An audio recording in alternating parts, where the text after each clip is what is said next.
Am I the a-hole for wanting to give up my son after discovering he isn't mine? Original post. The situation is nothing short of a nightmare. I'm angry, depressed, and sad, and I don't know what to do. I, 32 male, am shattered and don't know where to turn. My wife passed away last month, only 7 months after giving birth to our son. She developed peripartum cardiomyopathy, a rare and severe form of heart failure that can occur in the months following childbirth. Despite the doctor's best efforts, she didn't survive.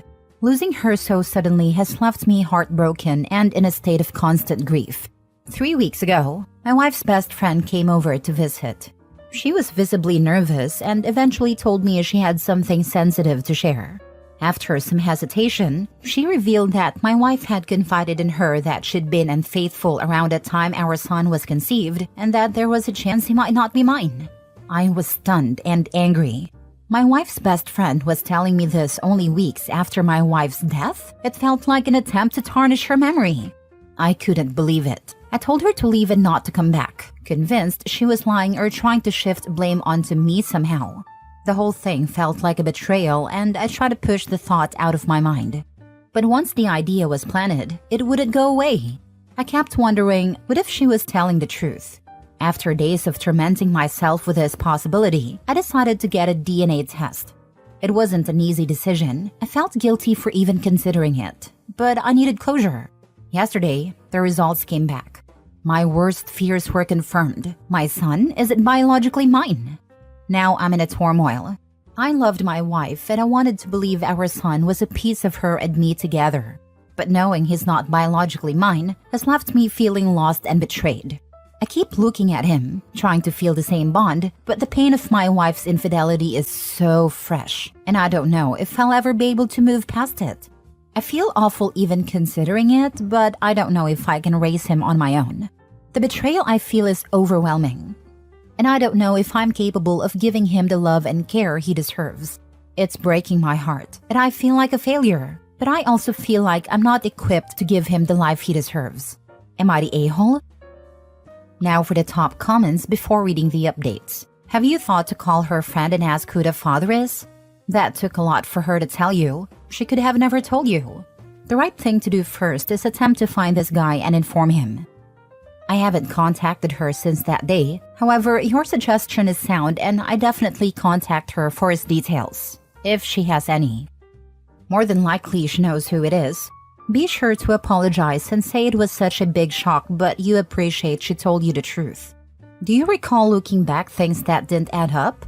Did she ever mention a guy and put off like the person was a friend or co-worker?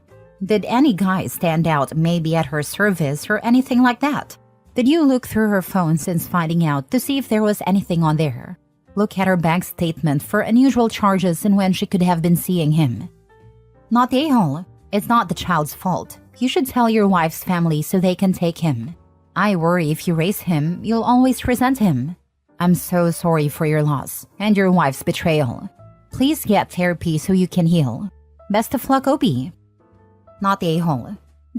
The child will feel that hesitation and frustration by the time they're in kindergarten.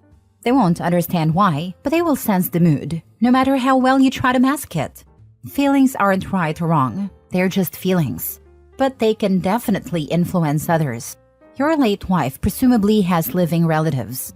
Contact them about it and involve them in the situation. I wouldn't just hand the baby over to the state without telling them. But if an actual relative is willing to step up, that would be a better outcome. Not the a-hole. I'm sorry this has happened. Unfortunately, now he is a reminder of betrayal and a reminder that your life with your wife was a lie. It might be best to put him up for adoption or let your wife's family take him. You will never have the bond with him that you would have had if this truth had not been uncovered. I haven't told anyone yet about the test.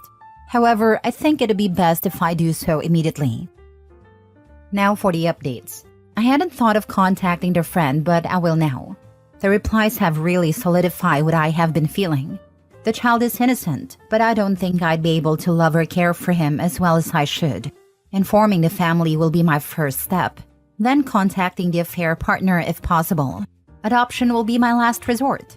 Many of you may believe I'm a monster, but put yourself in my situation. I hope you all understand.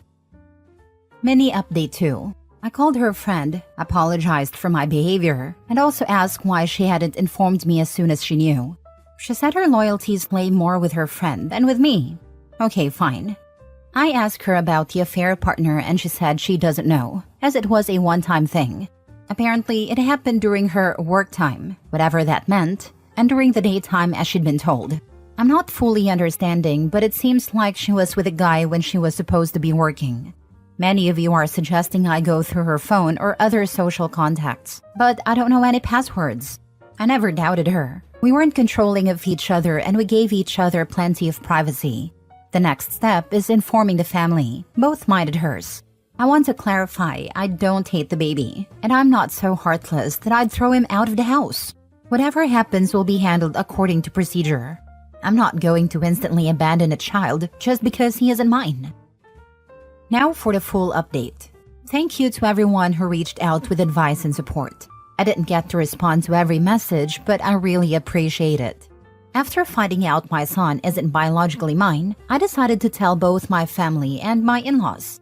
My family was shocked and angry about everything, but they stood by me. My in-laws were also shocked but didn't believe it at first. They asked to see the DNA test results, and after seeing them, they suggested we do a second test with both families present, just to be sure. They said that if it confirmed he isn't mine, my late wife's sister, who has a 4-year-old daughter, would adopt him and I could take my name off the birth certificate if I wanted. I agreed and we did a test yesterday. The results should come in about a week. Honestly, I'm relieved with how things are playing out. There hasn't been any drama and everyone's been understanding. I've also talked to a lawyer who said getting my name off the certificate should be straightforward with the test results. Thank you all again for the support, and for those who offered to adopt him, I'm sorry, but your kindness means a lot. I'll update when the final results are in. Not a-hole. This is heartbreaking knowing the last living piece of your wife's memory is just a reminder of her betrayal. It must be such a relief to have everyone on the same page and avoiding drama. I hope everything works out in a way that brings Sophie peace. I don't know. I think knowing she was a scumbag could also make it easier to let go of the idea that a perfect life was ripped from his grip. It's horrible in the short term, but wouldn't you rather have a dead crappy ex than a dead great one? I'm glad they are testing both sides of the family just in case a mistake happened at the hospital. Yeah, imagine if it wasn't the wife's either. I know a family who had this happen to them. Took a baby home, and 9 days later found out they were given the wrong baby to take home. It was a nightmare.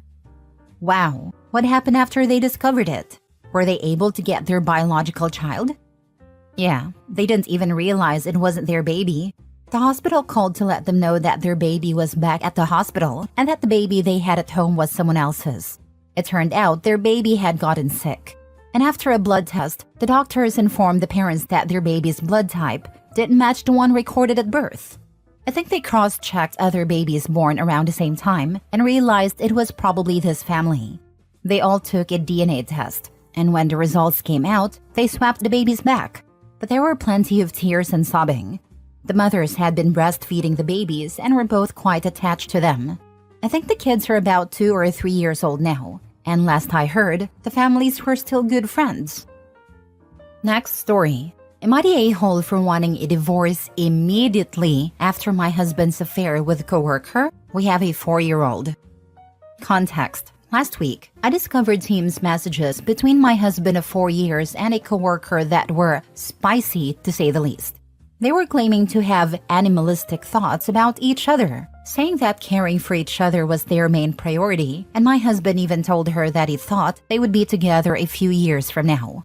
Although the spicy messages seem to have mostly occurred in the last couple of weeks, their discussion history was long and extensive, with deep conversations about shared music, books, TV interests, things happening at home, and their feelings and emotions. One of my husband's messages implied that some version of this affair had been going on for at least 6 months. The night before this discovery, we had actually made a commitment to each other to really try again in our marriage. I prompted this conversation because I could sense something felt off or different. We both agreed to put in the effort. However, when I found messages the next day, There was no indication that he was planning to end things with her, despite our conversation the night before. I think he intended to try with us and continue things with her as well. As soon as I discovered the messages, I left the house and haven't seen him in person since. My 4-year-old son and I are now back in the house, while my husband stays with his parents until we make long-term arrangements. Given other tumultuous times in our shared history, including drinking issues on his part around the time our son was born, I met with a divorce lawyer today and I'm strongly considering proceeding. I let him know this. The problem is that, of course, he's now telling me he loves me, loves our family, and wants me to come back home to make things right. He keeps saying I did things over the last couple of years that led to us being unhappy too. I've never cheated. That he was lonely, wasn't in the right frame of mind, and that because it wasn't physical. He didn't actually cheat, though in the messages he mentioned wanting a part of her body. He keeps saying he wants to have a conversation, but I feel like taking it off text messages will just give him more leeway to avoid certain questions I ask. At first I was so sure I wanted to move ahead with a divorce. Now I'm emotional and confused. Am I moving too quickly with all this? Should I have a conversation with him first? Am I the a-hole? Not the a-hole. He's guilting you and is only sorry because he was caught and you deserve better. Divorce the unfaithful sack of a turd and go live a fulfilling life with your son. Congratulations on losing the dead weight. My son is the single biggest reason I met with a lawyer today. Thinking of his future and wanting him to have security in his day-to-day life is keeping me going. You want him to see you modeling a healthy relationship, not a toxic one. Don't stay with a cheater. Don't fall for that sudden change of heart BS. Follow through with the divorce and make it hurt financially. That's the other hard part of me. Thinking about the finances element somehow adds to the guilt. The fact that he's blaming you for his cheating is unreal. He even predicted the end of your marriage in his messages to his girlfriend. He just gets to be her horrible partner a little sooner. Forgot to add she's married too. Okay, well, I'm petty as hell, so I'd tell her spouse what's going on. Update. Thank you to those who've shared their stories, offered their perspective. This has been immensely helpful, and I think got in my head in the right space to keep moving forward. Or at the very least, not halted today. Next story. Am I the a-hole for wanting to dump my boyfriend after he lost my savings in a scam? I'm currently trying to decide whether I should end a relationship or if it's even reconcilable. My boyfriend and I moved across the country for my job. He works remotely. I am the breadwinner, making 4 times as much as him. He has lived at home his whole life and has never paid bills before, aside from credit cards. When we arrived at our new home, he was in a trading group and seeing great returns. He convinced me it would be a good idea to invest my money too. So I did, and I fully accept the consequences of that. It turns out the group was a scam, and between the money we pulled together, we were only able to withdraw $10,000 of the $25,000 we invested. I invested $15,000, and he invested $10,000. Since I'm the higher earner, I told him to keep the $10,000, and I would work hard to recoup my loss since it's easier for me to do so. I asked him to keep the money as a nest egg and not to trade it. Fast forward a few months. I've recovered. It took us to a nice vacation and paid for most of it. No problem since I make more. We came home from the vacation and I began looking at homes to purchase so we could start our life together. I asked him if he could contribute a portion of the $10,000 toward a down payment for our house. He then informed me that he had attempted to trade the money to make back our loss and lost it all. He never even told me about it or consulted me before he did it.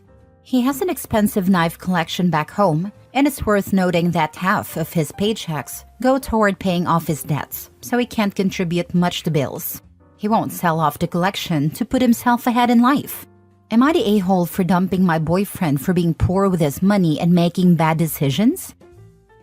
Girl, what? You can't be this afraid to be single. Have some self-respect. He lost money you worked for and you let him off the hook? Hey, the first incident is as much her fault as his. He's obviously an idiot, but anyone putting that kind of money into something needs to do their own research, especially if the person bringing the offer doesn't exactly have a strong financial background. No, you're sensible. Incompatible financial values are the major cause of divorce. I think it's hard because for the first year everything was storybook perfect. Felt like I was going to spend my life with this person. Then the financial woes started to unravel and it's just hard to accept. I know what I need to do, but reading outsiders' perspective makes me feel more confident and serves as a reminder that I'm not being irrational. Last story. Ex-husband requesting I message in a group text with his fiancée. I have been divorced for 12 years, and my kids with him are 15 and 17. We have very minimal contact. I really try to text only when necessary. Recently, I sent a courtesy text to my ex-husband about a small purchase for a necessity for my oldest, so that his dad doesn't buy it too. The follow-up text from him was, "Hey, I just want it to be known I want my fiancé included in the messages. Whatever you text, she knows anyway. No point leaving her out. If you leave your husband out, that's not my business. Whether you like it or not, she's just as much a part of their lives as I am. So in the future, please include her. I'm not trying to start anything. I feel like it's a respect thing to include her. Fiancé is my other half, and we make decisions together. Thanks." Am I the a-hole because I do not want to message both of them? In the past, when I tried to include her in an effort to get along, anytime there was a disagreement, it became a 2 versus 1 argument. And they had what I feel is verbally abusive communication. In this instance, my ex said I was being childish, ridiculous, etc. because I said no. He is relentless in this request. Not the a-hole. I will message you as required about our children. What you do with those messages, if you share them with your fiancé or not, is not my concern. I intend no disrespect, but how you handle your relationship is on you, not on me. And, to be clear, you don't get to tell me what to do, so stop trying. I'm petty. I'll include her in the texts when you add her to our custody agreement. Until then, per our legal paperwork, I will only be communicating with you. It's not your problem if his fiancé is so insecure about a relationship that's been over for 12 years. I often wonder if he messed up and she feels like she can't trust him. I don't understand step-parent insecurity. I left him 13 years ago and have never regretted it for a moment.